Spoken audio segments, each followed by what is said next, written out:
you're here at John Miller Barbecue. Best brisket in the entire world. That makes this the best barbecue in Texas. It's amazing. Oh, it's great. There you have it, a scene from BBQ Crawl. Danielle BBQ Domovsky, the star there, now joining us here on Breakfast Television. You've been on the Today Show, you've been on BBQ Pitmasters, the only Canadian. Yep. You're an official certified grilling expert. I'm a barbecue chick is what I am. Yeah, That's what I am. I'm a traveling barbecue chick. I've had the pleasure of representing Canada on multiple occasions. You know, we're a world champion of pork. I'm all excited to bring BBQ Crawl to all my friends across Canada. And, you know, and it's coming up. Yesterday was the premiere on Travel and Escape. It's so exciting for me. Well, and the timing's perfect because, as you can see, I mean, here it basically feels tropical right now. I saw the snow outside. I'm like, snow, really? You still have snow here, people. But we're preparing ourselves for spring because any day now we're going to be pulling the covers off the barbecues. Before we get into this flank steak, hold on, stop right there. You have to pull You barbecue year round. Yeah, it's a 365. You got to do it year round. And I need to be more committed to that. There you go. Let's take a quick look at what you've got on the grill right now before we get into this. A great question from Greg Miller on our team. He says, how is there not a massive grease fire with bacon on the grill? Well, Greg Miller, just to let you know, we just turned off the grill, but you want to keep this side off completely. So we're created an indirect cooking zone. This side, this one burner, one out of the three was on, so none of the heat is direct there. Because you could start a real problem. Yes, you have to be very careful. This is also a silicone frog mat. I have Teflon hands.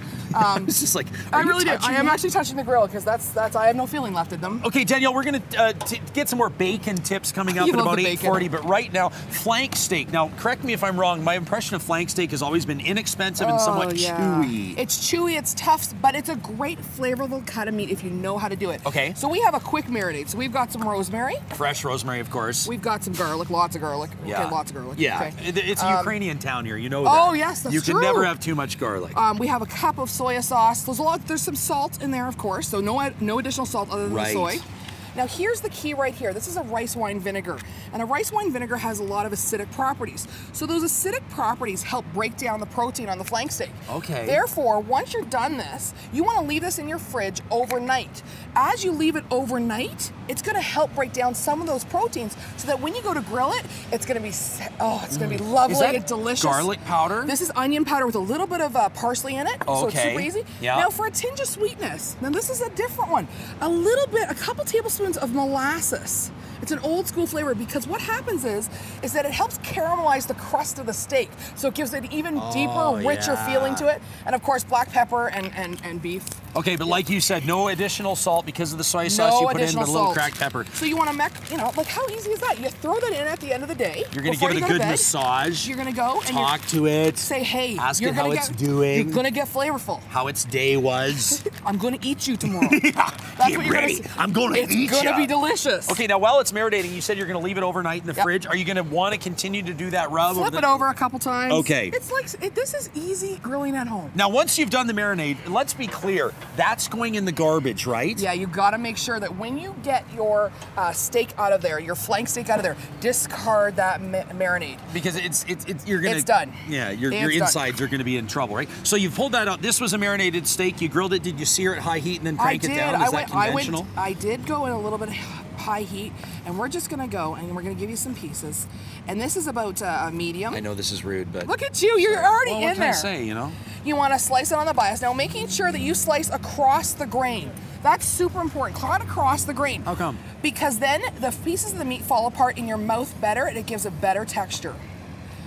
And you know what? This could be served on top of a salad. We've got some grilled onions. You know, this could be served with mashed potatoes and your traditional types of, foods that you would put with steak. This is super easy, fun grilling stuff. You know, a friend of mine, every time he barbecues steak and he throws these great parties, this is how he serves it. He cuts it, he slices it. He doesn't serve full steaks. I love it like that. And you know, the other thing is that once that, notice that I just turned off that grill about 5-10 minutes ago. The reason is that you need to let it rest. Yeah, how come you do that? You want to redistribute all of those beautiful juices on the inside. That's another thing, you want to give it time to rest and have that because you don't want to lose them. It's kind of stressful on meat to be grilled, isn't it? Yes, like it's an assault on the meat. You cut right into it, it's going to lose all of its... The other thing is, notice this cutting board. This is a fantastic meat cutting board. All these little grooves are, instead of using a flat cutting board, all of these little grooves capture the juices. So you just toss the meat in it. I know. I'm supposed to use a fork. I'm supposed to be polite, but I'm not going to. I love the fact that you're not polite about this. No. I'm Is this a good birthday steak? only as polite as I need to be to keep my job. Will you stick around? I think I have to. Well, now that I asked you, I heard you want bacon for your birthday. I do. Thank you very much. How else would a guy celebrate his birthday? Well, when we come back right here on the corner of 102nd Ave and Jasper Avenue, more from Diva Q barbecuing bacon. If you have any grilling questions, connect with BT. Ask us right now. We'll get those answered when we come back. More from Bridget Ryan, plus our news team set to go.